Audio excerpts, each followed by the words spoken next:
My name is Emma Chen, and 6 months ago, my own mother betrayed me in the worst way possible while I lay helpless in a hospital bed.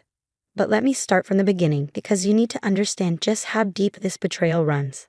I was always the responsible one in our family. While my younger sister Lisa partied her way through college with our parents' money, I worked hard, got my medical degree, and built a successful private practice.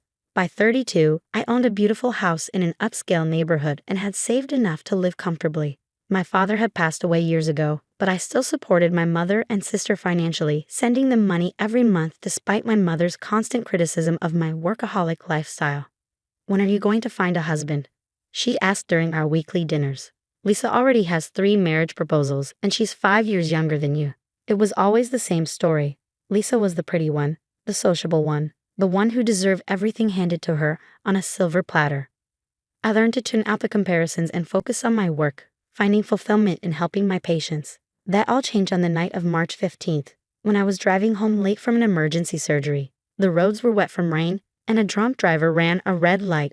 I remember the blinding headlights, the screech of brakes, and then nothing. I woke up 6 months later in a hospital bed, my body weak and my mind foggy. The first face I saw was my nurse Maria, looking at me with a mixture of relief and concern. "Dr. Chen, you're finally awake. Let me call the doctor," she said, reaching for the call button. But before she could press it, I managed to croak out a question. "My house, my things." Maria's expression changed, and I knew something was terribly wrong. "I'm so sorry," she whispered. "Your mother, she had power of attorney. She sold everything." The world seemed to spin around me as Maria explained what had happened. During my coma, my mother had used her legal authority to sell my house, liquidate my investments, and empty my bank accounts. Everything I'd worked so hard for was gone. "But why?" I asked, my voice barely a whisper. "She told everyone you wouldn't survive, that it was better to settle your affairs quickly," Maria explained. The doctors were more optimistic, but she insisted. Before Maria could finish, my mother and Lisa burst into the room, apparently having been notified of my awakening. Their expressions weren't of joy or relief. Instead, they looked annoyed, almost angry. "Oh, you're finally awake," my mother said coldly. "We thought you were going to die, so we had to make arrangements." I tried to sit up, my arms shaking with the effort. "Arrangements? You sold my house. Where's the money?" Lisa smirked, holding up her left hand to show off a massive diamond ring. "Mom gave it to me. After all, I'm getting married next month, and we needed the money for the wedding and a down payment on a mansion. It's not like you were using it." I couldn't believe what I was hearing. They had taken everything, my home, my savings, my security, all while I lay unconscious, fighting for my life. "How could you do this to me?" I asked, tears streaming down my face. My mother's response chilled me to the bone. "You were as good as dead to us," she said matter-of-factly. "Always working, never making time for family. At least this way, the money could help someone who appreciates family values. You'll regret this," I warned them, my voice growing stronger with anger. "What you did wasn't just cruel, it was illegal." Lisa laughed, the sound grating on my ears. "Prove it. Mom had power of attorney and all the paperwork is perfectly legal. Face it, sis, you've lost everything." They left shortly after, leaving me alone with my thoughts and the beeping of hospital monitors. But they had made a crucial mistake in their greed. They'd underestimated me. I hadn't spent years handling complex medical cases without learning a thing or two about documentation and attention to detail. That night, as I lay in my hospital bed, I began to plan. Maria, who had witnessed everything, brought me my phone and helped me make some calls. First to my bank, then to my lawyer, and finally to an old friend from medical school who now worked for the state medical board. "They think they've won," I whispered to myself, looking out at the city lights through my hospital window. "But they have no idea what's coming." Over the next few weeks, as I underwent physical therapy to regain my strength, I discovered the full extent of their betrayal. They had sold my house for well below market value to a friend of Lisa's, pocketing extra money under the table. They had cleaned out my home office, destroying patient files and medical records, a serious violation of healthcare laws. And they had forged my signature on several documents, thinking I would never wake up to discover their crimes. But their biggest mistake was bragging about it all on social media. Lisa had posted pictures of herself shopping for wedding dresses with a caption, "Thank you, sis, for the early inheritance." My mother had shared photos of Lisa's new mansion, proudly declaring how she had secured her daughter's future. every post, every transaction, every illegal action. I documented it all.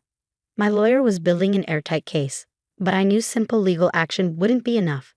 They needed to learn a lesson they would never forget, and Lisa's upcoming wedding would provide the perfect opportunity. As I worked to rebuild my strength, I also rebuilt my network. Former patients, many of whom were influential people in our city, were horrified to learn what had happened. One offered me a place to stay in his guest house. Another, a private investigator, helped me gather evidence about the fraudulent property sale. My mother and sister, meanwhile, were too busy with wedding preparations to notice what I was doing. They thought they had won, that I was too weak and broken to fight back. But they were about to learn that sometimes the greatest strength comes from having everything taken away. Because when you have nothing left to lose, you have everything to gain, and revenge, when served cold, tastes sweetest at a wedding. The day of Lisa's wedding arrived, a lavish affair at the city's most exclusive venue. I wasn't invited, of course, but that didn't matter. I had spent the last 3 months preparing for this moment, and everything was in place. The ceremony was scheduled for 2 p.m. At 1:45, while Lisa was getting ready in the bridal suite, police officers and federal agents arrived at the venue. I watched from across the street as they entered the building, warrant in hand. The charges: healthcare fraud, financial exploitation of an incapacitated person, and multiple counts of forgery. Guests were already arriving when the commotion started. I could hear my mother's shrill voice. "You can't do this. This is my daughter's wedding." But they could, and they did. Lisa, still in her wedding dress, was led out in handcuffs, mascara running down her face. My mother followed, screaming and trying to explain away their crimes. Their expressions when they saw me standing there, perfectly composed in a designer suit, were priceless. "Did you really think you'd get away with it?" I asked, approaching them calmly. "That I'd just disappear and let you enjoy your stolen wealth?" "You vindictive bitch," Lisa spat. "You ruined my wedding." I smiled coldly. "No, sister dear, you ruined it yourself when you stole from a coma patient. But the wedding's not the only thing you've lost today." Right on cue, more officers arrived at Lisa's new mansion, the one bought with my money. The fraudulent property sale had been discovered, and everything was being seized as evidence. Their perfect little world was crumbling, and I was there to witness every moment. But I wasn't done yet. I turned to address the shocked wedding guests, many of whom were my mother's high society friends. "I apologize for the interruption," I announced clearly, "but I thought you should all know what kind of people you're celebrating today.